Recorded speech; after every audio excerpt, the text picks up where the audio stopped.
চাকরিহারাদের জন্য সুখবর সেভাবে মোটেও দেখছেন না শিক্ষক শিক্ষিকা শিক্ষাকর্মীরা। মধ্যশিক্ষা পর্ষদের আর্জি নিয়ে সুপ্রিম কোর্ট যে রায় দিয়েছে তাতে টেন্টেড নন এমন শিক্ষক শিক্ষিকারা স্কুলে যেতে পারবেন।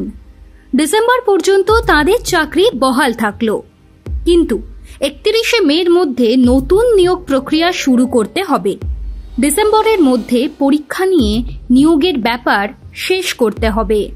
তবে শিক্ষাকর্মীদের এই ক্ষেত্রে সুপ্রিম কোর্টের রায় কার্যকর নয়, অর্থাৎ তাঁরা স্কুলে যেতে পারবেন না।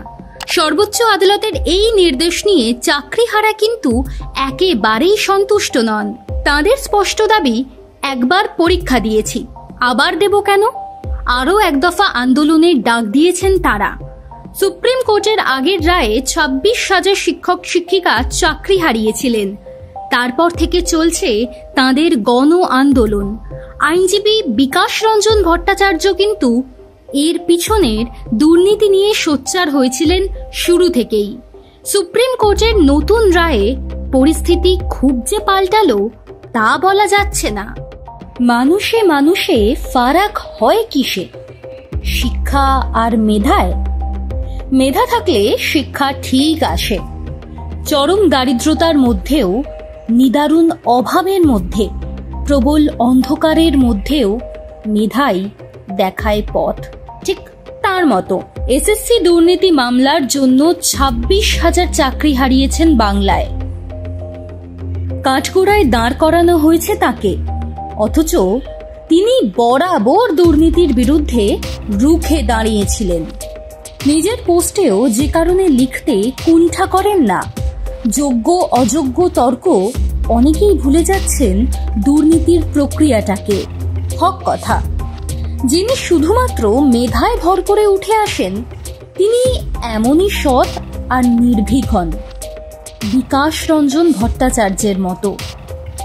অনেকেই জানেন না, আইনজীবীকে পেশা হিসেবে নেবার আগে একসময় তিনিও ছিলেন স্কুল শিক্ষক।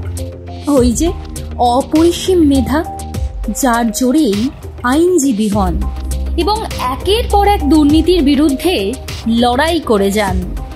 1951 সালে জন্মানো বিকাশের পরিবার এসেছিলেন ওপার বাংলা থেকে, অর্থাৎ নিখাদ উদ্বাস্তু ছিল তাঁর পরিবার। বাবা নিত্যরঞ্জন ভট্টাচার্য সামান্য ইলেকট্রিশিয়ান, মা আভারানী। 5 ভাই 1 বোনের সংসারে নুন আনতে পান্তা ফুরায়। অনেক সময় নুন জুটলে পান্তা জোটে না। কালীঘাটে এক হোটেলের দোতলায় পরিবার নিয়ে থাকতেন নিত্যরঞ্জন। ঘর আক্ষরিক অর্থে 10 ফুট বাই 10 ফুট। এমন পরিবারের সন্তানদের সামনে দুটো রাস্তা থাকে, প্রবলভাবে উঠে আসা অথবা হারিয়ে যাওয়া। বিকাশ বেছে নিয়েছিলেন প্রথম রাস্তাটা। মেধা যার অপরিমিত, তিনি তো শিক্ষার পথেই হাঁটবেন। বিকাশ স্কুল পর্ব পার করেন কালীঘাট হাই স্কুলে। অভাবের তাড়নাতেই ক্লাস 10-এ পড়ার সময় থেকেই ছাত্র পড়ানো শুরু করেন।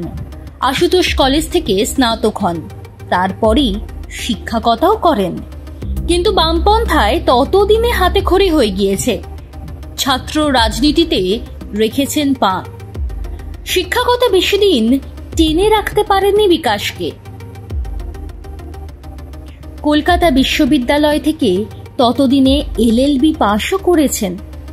তারপরই পাকাপাকি চলে যান আইনের দুনিয়ায়। আসলে বিকাশ চেয়েছিলেন এক অন্য দুনিয়া কায়েম করতে, যে কোনো প্রতিবন্ধকতার বিরুদ্ধে নিজেকে তৈরি করতে চেয়েছিলেন। করেওছেন তাই। বিকাশ যে কোনো পেশার মানুষের কাছেই উদাহরণ, অনুপ্রেরণা। মেধা থাকলে যে কোনো ক্ষেত্রেই সাফল্য পাওয়া যায়। অভাব থাকলেও ঝকঝকে মেধাই দিতে পারে নতুন জগতের সন্ধান, বিকাশ রঞ্জন ভট্টাচার্যের মতো।